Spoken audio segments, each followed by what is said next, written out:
How you doing, YouTube? This is Brolophone again. Shout out to Blackwing Ninja. Check out his channel. Shout out to Dual King Now. Yu-Gi-Oh! Yu-Gi-Oh! Warriors. Your Yu-Gi-Oh! Channel. Vexicus466. All those good people. Um, um, Blackwing Ninja and Dual King Now make me do this. Underrated cards. And today it's gonna be multiple cards. First card, Dual King Now, this is why I told you to tune in, is DNA Transplant. Now, the reason why this card is underrated is even when he was talking about in his video, Tech for Talk, Ally of Justice. Oh, it's an Ally of Justice, but it's level 10 and it has 33 attack and defense, 33,000 attack and defense. And he was saying, well, the drawbacks is that it doesn't work against insectors or windups and stuff like that. When actually, that is not necessarily true. If you play DNA Transplant, you can change not any, but all monsters on the field to one attribute. Which means you could be playing a whole deck full of dark Ally of Justice or whatever dark monsters have Honest in the deck and be facing in, let's say, windups. It's your turn. You synchro for Ally of Justice.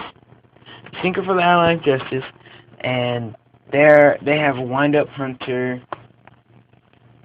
and the only cards that you had was the monster you synchroed with, and this face-down card, DNA Transplant. You activate it, everything becomes white on the field, and then it just starts the craziness again.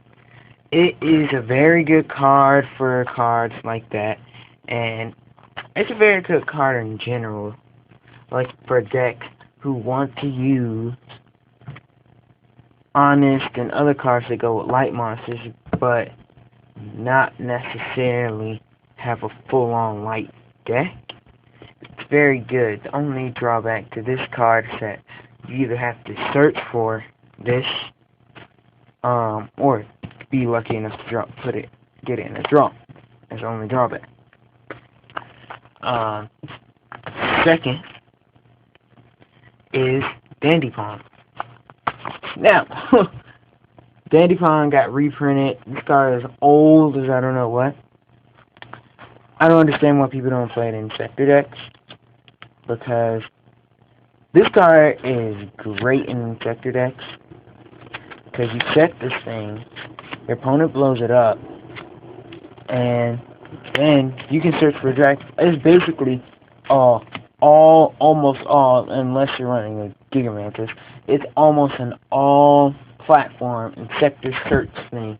Unlike with Centipede, you gotta summon it, equipment. No, this get destroyed, search, get a Dragonfly, or if you had a Dragonfly in your hand, get a Hornet or whatever else you would need. Get that in your hand. Next turn, summon, equip, start the loop like crazy. Because let's say your opponent was playing like he or she got the first turn, and your opponent was playing it's a deck with a lot of giant beaters that get over windups. I mean, not windups, insectors. Oh, photons. Let's say your opponent had photons. What you have is a hand full of spells. You got Dragonfly in your hand, and you got Dandipon. Your opponent is playing photons. Okay? You get the first turn. You draw a trap card.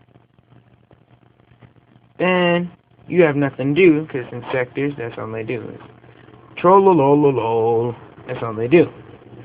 You just horn it, boom, and if it use Gigamantis, even if you get destroyed by Mirror Force, you get to special summon another thing, and you still troll-lol-lol-lol all over again. Also, I learned something, I think, this is a theory, I don't know if it's true about the ruling or not, but insectors are basically invincible to Effect Veiler. I just learned that, because all insectors say this: once per turn, you can equip one insector card to this card. Once per turn. But if somebody played Effect Veiler on your Dragonfly, and now you have nothing left to do, the card in your hand or graveyard still have that same effect, saying you can equip it to an insector. Which means that even if you wasted your Hornet and they did all this crazy stuff to negate your everything, just cut off the loop, then I guess you can still equip Hornet to any other insector and keep on going, because that's Hornet's effect too.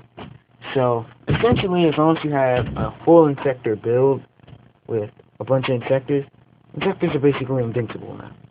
Okay?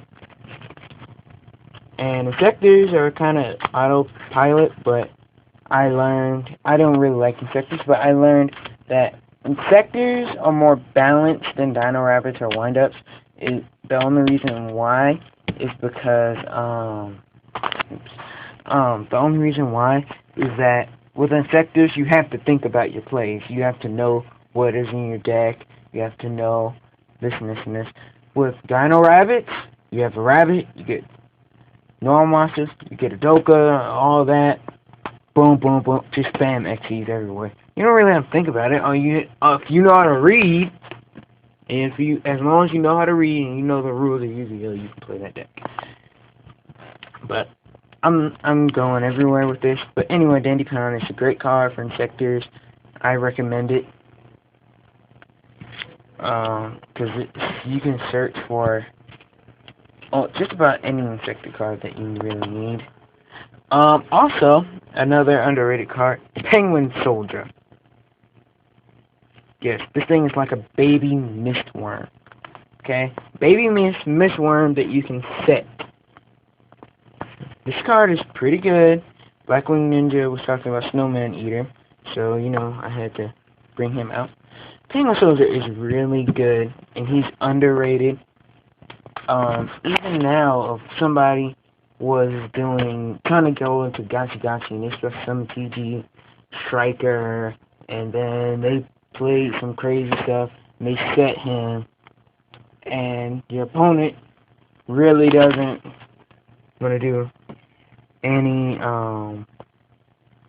stuff to really set you off, because if you get rid of a main card in somebody's deck or their main play, usually they'll have something against you in their back row, and then they'll just kill you later on. So let's say your opponent was trying to play it safe, they attack the face down card just to do it, and it's Penguin Soldier. That would totally blow their mind, because Penguin Soldier's not really that used as a card. The only thing is that you have to have him face down for his effect to activate, and that, his attack is like really, really low. But other than that, he is a very, very, very good card. He's going to my new deck I'm making with Junk Synchron, Quick Draw, Nitro Warrior, Drill Warrior, and all that. I'm also putting heroes in it, so. But yeah, that's all I really want to talk about on underrated cards. I need to get some cards for the Versus series, though, that I'm trying to bring back. I might, what? That's what I'm going to do. Tonight, tune in, because I'm doing the Versus series, Synchros vs. Xyz Part 2.